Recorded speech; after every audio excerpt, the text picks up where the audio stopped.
Mapayapang hapon Pilipinas! Ito po ang inyong balerina ng bayan, si Lisa Macuja Elizalde, na bumabati sa lahat ng nakikinig sa DZRH Radio at sa mga nanonood sa DZRH TV, lalo na sa ating mga kasamahang alagad ng sining at kultura sa buong bansa. Sa panahon ngayon, napakaraming bagay na pwedeng umubos ng oras, lalo na sa mga kabataan. Tulad ng paggamit ng social media, paglalaro ng digital games, at panonood ng iba't ibang online content na madaling makakuha ng atensyon. Pero sa gitna ng lahat ng ito, mayroon pa rin namang mas interesadong hubugin ang kanilang talento sa larangan ng sining. This is where community-based arts programs play a vital role in offering young people alternative spaces for growth and self-expression. These groups do more than just keep young people busy. They inspire excellence, build confidence, and foster a sense of belonging. Sa bawat ensayo at performance, natututo silang magpursigi, makipagkapwa, at sama-samang magtagumpay. Hindi lang sa entablado, kundi pati na rin sa totoong buhay. Kaya't huwag kayong aalis. Sa hapong ito, samahan ninyo kami sa kalahating oras ng masayang kwentuhan kasama ang mga kinatawan ng Bonifacio Dance Guild. Magbabalik ang Art to Art pagkatapos ng ilang paalala. Programang hatid ay sining at kulturang para sa lahat. Magbabalik ang Art to Art. Tinesting, sinuri, siniyasan. Ang resulta?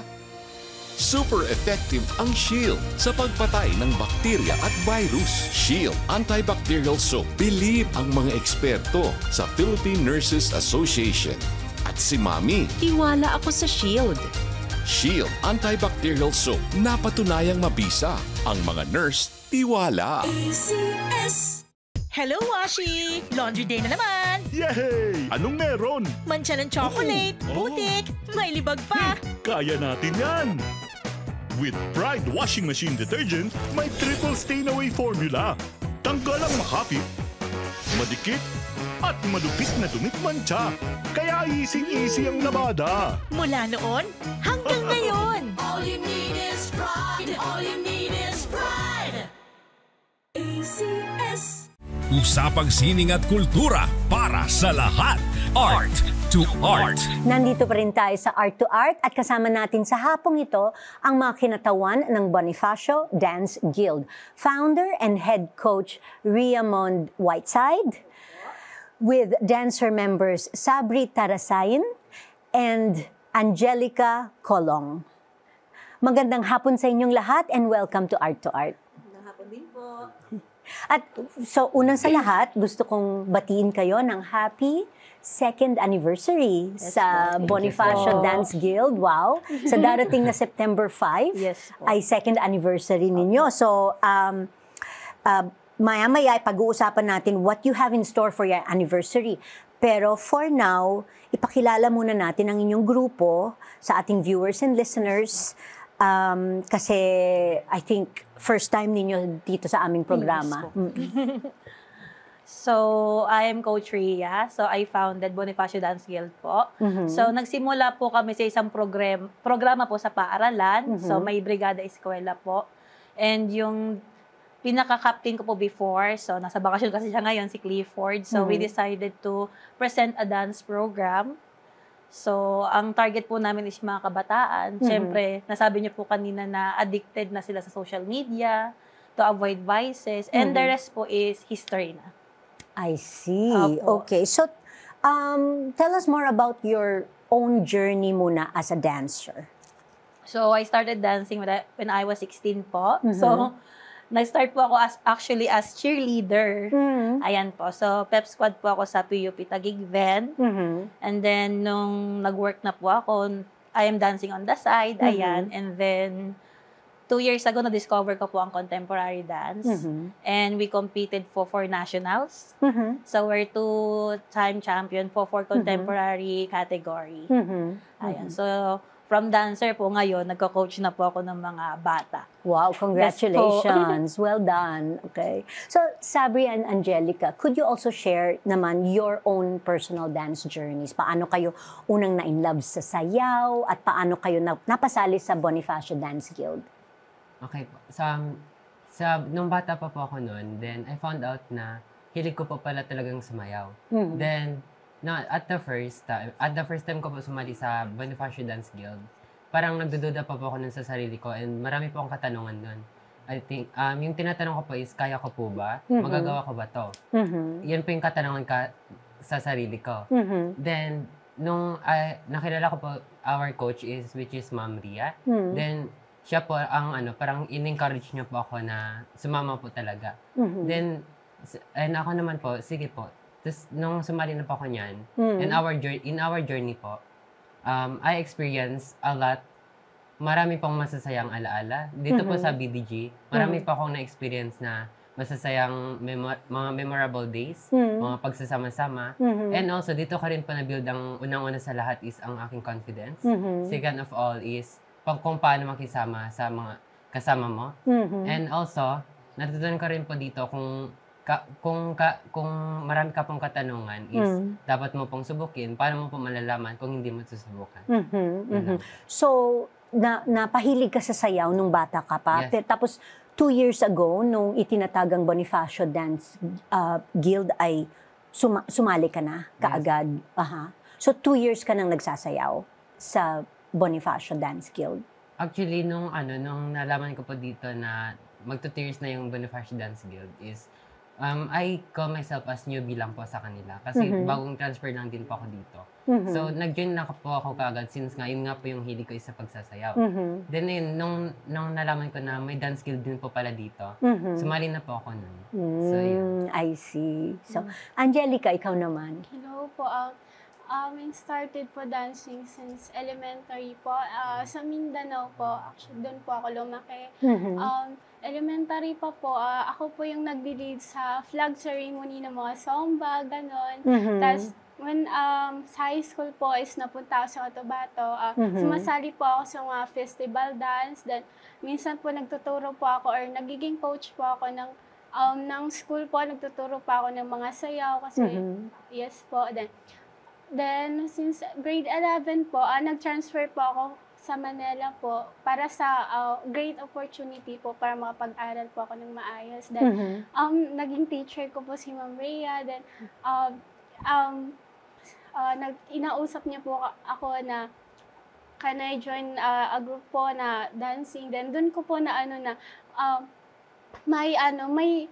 may higit pa pala akong magagawa po, like hindi lang po hip-hop, hindi lang po Zumba, like parang nag-develop po yung skills ko, hindi lang po sa ganitong bagay, kundi lumaki po yung kaalaman ko sa pagsasayaw po. At doon ko po na-build din po yung self-confidence ko po, kasi nga po, mahirapan po kasi akong makipag-socialize sa iba, nahihiya po ako, like gusto ko mag-isa ganon, pero when nakilala ko po sila, like, parang hindi ko nararamdaman na when I'm alone, like, kung merong stress po ako, may grupo po ako na sasayo kami, magtatawanan po kami, yun po, yung nakakatulong po sa akin. Okay, and very confident ka na ngayon, nakikita ko. Okay. So, although bago pa lang kayo, no, magsa-second anniversary, nanalo na kayo, you mentioned, nanalo na kayo ng National Dance Championship titles, at nakasama nyo rin mag-perform ang Alice Reyes Dance Philippines last December. So, can you tell us more about these accomplishments? Alright po. So, we all know na manonood lamang po kami since we always watch ARDP shows through Miss Cristina Velez. So, Tatag Dance Program po. So, siya po yung isa sa mga sponsors namin. And then, may pinasa po sila sa aking letter na they need dancers. And ang ni-refer po namin is yung 4 scholars namin. And sobrang na-overwhelm kami na we all know na manonood lamang po kami. And nung nalaman namin magiging part kami nung Puso ng Pasko, sobrang happy namin kasi the previous year, nanood lang talaga kami. And then with the experience po ng mga kids, sobrang saya po nila since ang mga naka-work na po nila is mga professional dancers na nakakapagbigay sa kanila ng advice, matyaga na tinuturuan sila. So, nakakapag-socialize din sila. And yung pinakamasaya po doon is yung sa Christmas lighting. So, katabi lang po namin si President and then yung first family. So, yun po, nakaka-overwhelm siya. Yes, yun po yung pinaka-isang word. Napakalaking honor, no? Opo. Na makapag-participate sa ganong okasyon. Yes po. Okay. So, paano naman na-strengthen ang grupo sa, of course, confidence, chemistry, ng mga awards at opportunities na ito?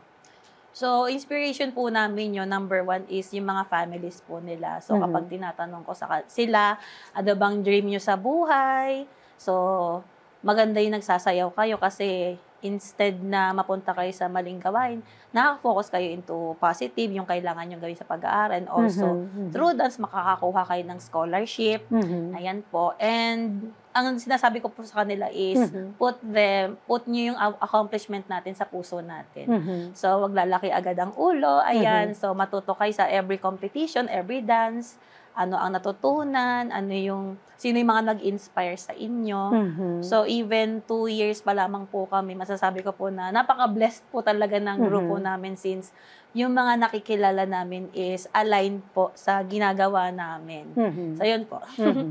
Okay. And, I mean, a very fledgling group tulad ng Bonifacio Dance Guild, paano ninyo nasa-sustain yung disiplina, determinasyon at dedikasyon ng mga miyembro ninyo, lalo na sa mga kabataan ngayon, no, na napapaligiran ng maraming distractions. So, I think challenge yun ng lahat ng mga dance teachers everywhere, no? So, number 1 po is may mind setting po kami. So, I give them a paper. Sige, isulat nyo lahat dyan ng ginagawa nyo in a day. So, through that, nakagawa na po sila. Sige, i-cross out nyo yung sa tingin nyo is hindi makakatulong sa pag-aaral, sa pagsasayaw, even your personal relationship with your parents, guardians. So, doon pa lang nakaka-realize na sila na, oo nga, no, na hindi naman kailangan na all day scrolling ang ginagawa ko, hindi naman always with barkada, gagala, or something. Doon pa lang po sa mindsetting namin, napapaisip na sila na, ito talaga ang priority ko. Kasi at the end of the day, syempre, family naman din talaga yung sandigan natin. Kaming mga coaches, lagi ko sinasabi sa kanila is, guide ako. So at the end of the day, kayo pa din ang magde-decide kung anong path ang tatahakin nyo. Pwede ko kayong sabihan, ito yung proper discipline natin. Kapag nawawalan ng pag-asa, yung tinatamad or something, ito ang gagawin.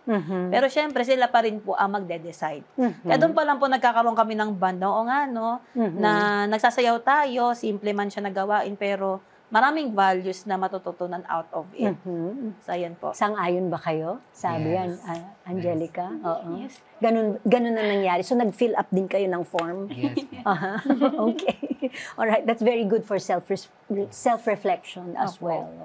Okay. Marami pa po tayong pag-uusapan kasama ang mga kinatawan ng Bonifacio Dance Guild. Dito pa rin sa Art to Art, magbabalik po kami pagkatapos na ilang paalala.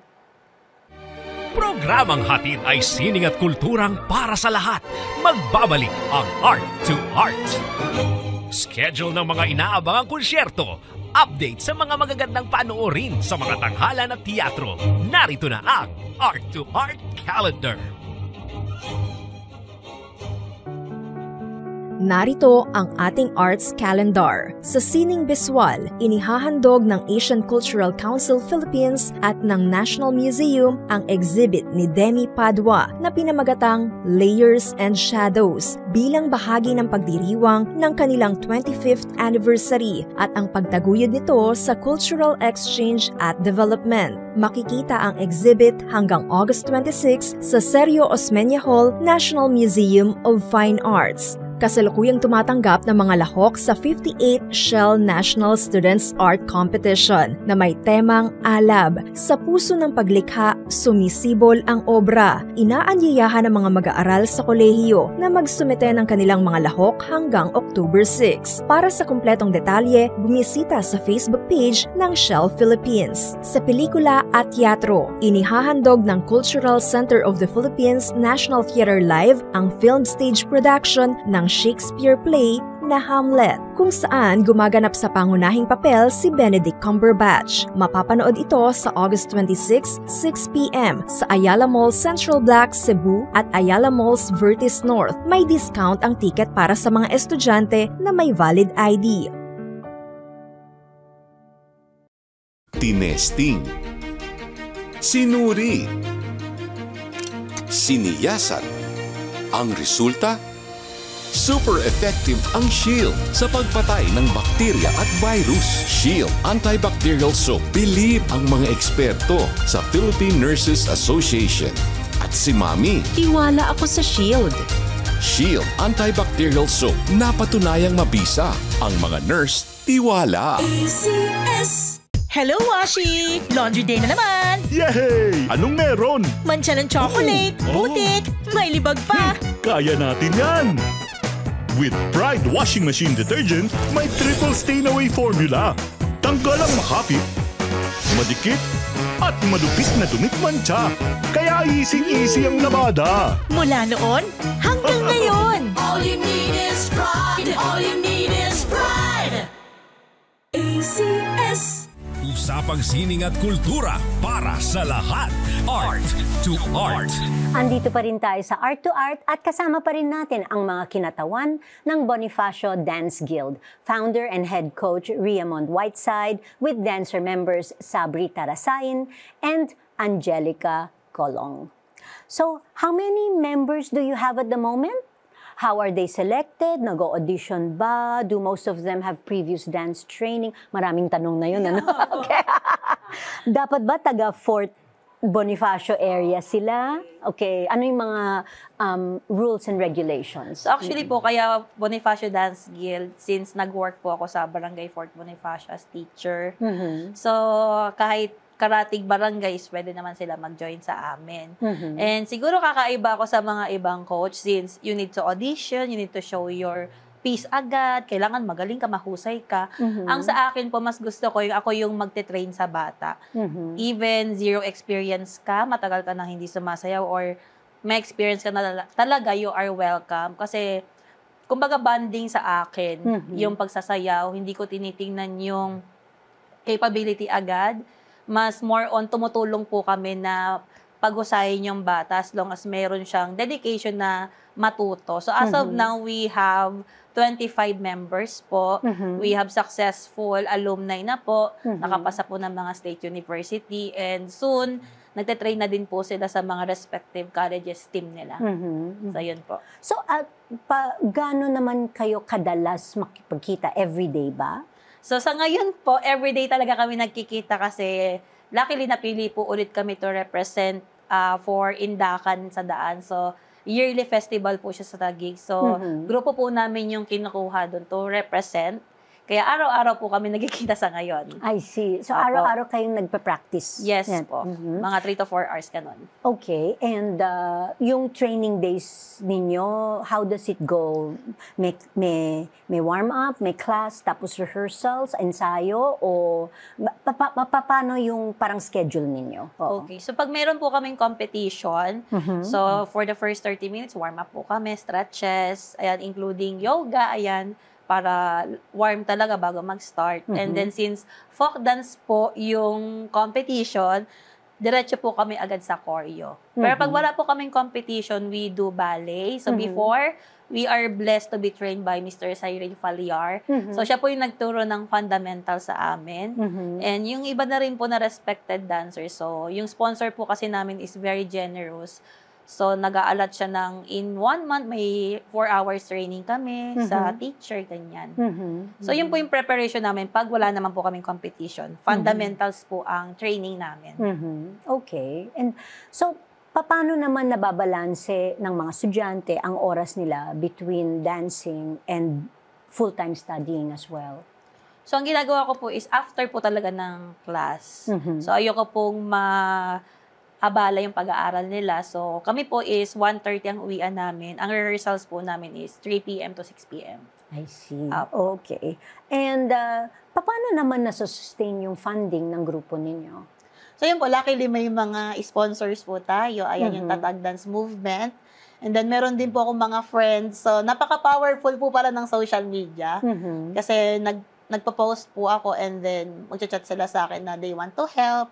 Ganyan, support. So, yung mga anonymous supporters natin, ayaw lang din po nilang magpabanggit since, yun nga, talagang gusto nilang mag-help sa amin. Okay. So, syempre, nagkakaroon din kayo ng fundraising para sa mga costumes, mga production expenses, gano'n, no? Oo. Pero yung mga dancers ninyo, hindi sila mga professional na mananayaw na binabayaran ng fees. Ano sila? Mga volunteers, yes, no? Oh, okay. Alright. So, para maimbita sa mga festivals na katulad ng nasabi, kayo ba yung parang naghahanap ng mga imbitasyon or dumadating ito? Dumadating po. So, yun nga po, napaka-powerful po talaga ng social media since masipag po kami mag-post ng rehearsal videos namin, yung mga sayaw. So, through it, nagme-message po sila sa amin. Tulad po sa Barangay Fort, napaka-supportive po ng barangay captain namin, which is si Kapitan Sani. And then, sa Taguig naman po, support din po ni Mayor Lani, mga ganitong initiative. So, mismong Barangay Fort Bonifacio, yung secretary yung tumawag sa akin na sabi niya, di ba nag-champion kayo? May contest kasi, so sa'yo ko na lang ipapamanage. So, yun po. So, nakatuwa po talaga na napaka-helpful ng social media sa panahon natin ngayon. Sila yung lumalapit sa amin. Okay. So, nakikita ba ninyo ang mga sarili ninyo entering an arts-based career, katulad ni Coach Ria, or will dancing remain a hobby while you go on to other professions in the future? Yes po, for me, as a beginner pa lang po. So I see myself to become a more professional when it comes to dances. So hobby ko po, simula nung dati po is hobby ko po talaga is pagsasayaw na. Wala po talaga akong experience sa mga sasali ng mga competitions, mga parang parang ipipresent po siya sa karamihan. So yung nakasanayan ko lang po is dati, yung parang sa TikTok, gumbagan yan. Yung sa parang kami-kami lang sa school performance. So ngayon po is, na-realize ko po na parang ang saya po pala pag nakapag-represent ka sa karamihan ng tao, then ginawa mo yung best mo sa pagsasayaw. So for me, as I see myself now, parang gusto ko na rin po maging professional dancers in the future. Okay. Angelica, ikaw naman. Ang sa akin po, bahala na si God kasi nga marami din po akong set aside na pangarap, like I want to be a police soon. So maybe po, career po, then dancing po, kung pwede pagsabayin po, ganun. And actually, pag gusto ko din po maging professional, like magtuturo po, may tuturuan, like hindi na kailangan na sila na po yung mismong mag-aalok, ganun. Yun lang po. Okay. Nabanggit ninyo kanina that your second anniversary is coming up sa September 5. May mga plano ba kayo para i-celebrate yung second anniversary ninyo through a show or a new production? Yes po, probably. So we are preparing for that. So after po siguro ng Banak Festival, mag-start na po kami for the rehearsal. Ayan. So, antabay na lang po sila sa social media page namin. Okay. Yan po. And that is Bonifacio Dance Yes Guild? po. So, we are on TikTok, Instagram, and Facebook po. Alright. Okay. So, what are your hopes, Coach Ria, for the group in the coming years sa future? So, palagi ko po sinasabi sa kanila na I am praying na makakuha kayo ng scholarship. So, some of them, of course, they come from simple family. Some are having broken family po, kaya yung pagsasayaw yung nagiging outlet nila. Meron din pong nakikitira sa mga kamag-anak. So sabi ko sa kanila, mag-aral kayo maigi. So balansehin natin ang pag-aaral at pagsasayaw. Makakuha kayo ng scholarship, makitaan kayo ng potential. Pakitaan nyo ng magandang ugali, be on time, disiplinado, laging re-respeto sa lahat ng tao, despite of the status, and malayo ang mararating nyo. So yun po yung pinaka-dream ko po sa kanila, maging professional sila kung ano po yung gusto nilang career, and ang pagsasayaw, i-share po nila. So naniniwala po ako na kapag ang bagay is sinishare mo or nagbabahagi ka ng kaalaman mo, yung blessings po, automatic, bumubuhos siya. Tulad po ng mangyayari sa amin ngayon. Hindi naman po namin ina-expect na, ayan, may mga TV guesting na kami. Sila na po ang lumalapit para magpa-choreo, ano yung gagawin sa competition. So, yun po. Yun po yung pinaka-ultimate dream ko po sa kanila is maging professional. Yes. Totoo. At ang pagsasayaw talaga, natututo ka ng different life skills na kahit na hindi ka maging professional na mananayaw, magagamit mo yun panghabang buhay. Mga kaibigan, para mas lalo nating makilala ang Bonifacio Dance Group, meron silang inihandang espesyal na performance para sa ating lahat. So, Sabri and Angelica will be among the performers, right? Okay. And you will be joined by two other members, Wenalyn Tipon-Tipon and Rihanna Shamel Gonzaga. Okay. Pero bago yan, Coach Ria, can you tell us about the contemporary piece that they will be performing? So, actually, ano po siya, contemporary with hip-hop. So, it showcase our culture, the Philippines, from the steps of the Igorot up to the steps of the Mindanaoan people. So, diniverse namin siya into one piece. So, sila po yung kasama naming nag-choreograph neto. Wow. So, brainstorm piece po siya. Ah, wow. Yes po. Okay, parang evolution, no? Okay, and with that, panoorin po natin lahat dito lamang sa Art to Art, ang Bonifacio Dance Guild.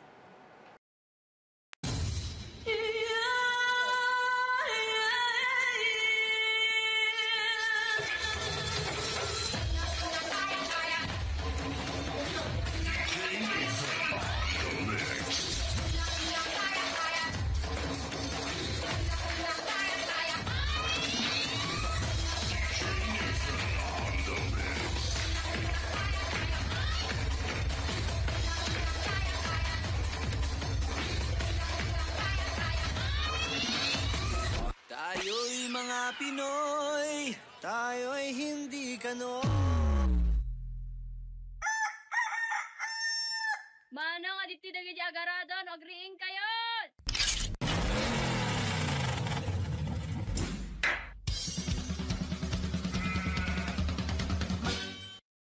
Yeah!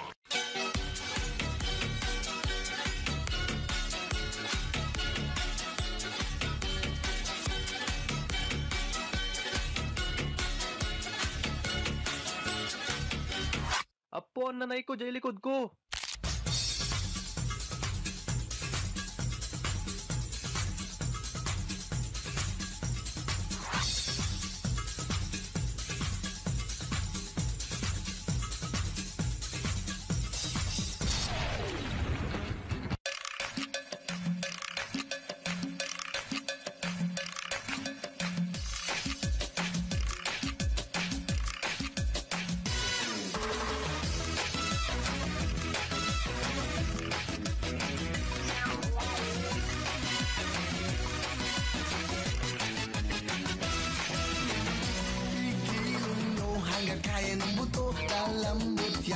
Pinabayaan mo, manghihina at papangit ang mukha, kain tulog, bakit di ka matyaga? Pilitin nyo para di ka tumaba, butot balat, di ka dapat mahiya. Isipin nyo na may mapapala. Giling-giling, giling-giling, igiling nyo na matunaw ang taba.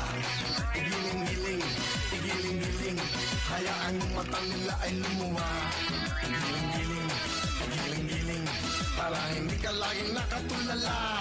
Igiling-giling, igiling-giling, kung gusto mong problema nyo ay mawala. 1, 2, 3, let's go!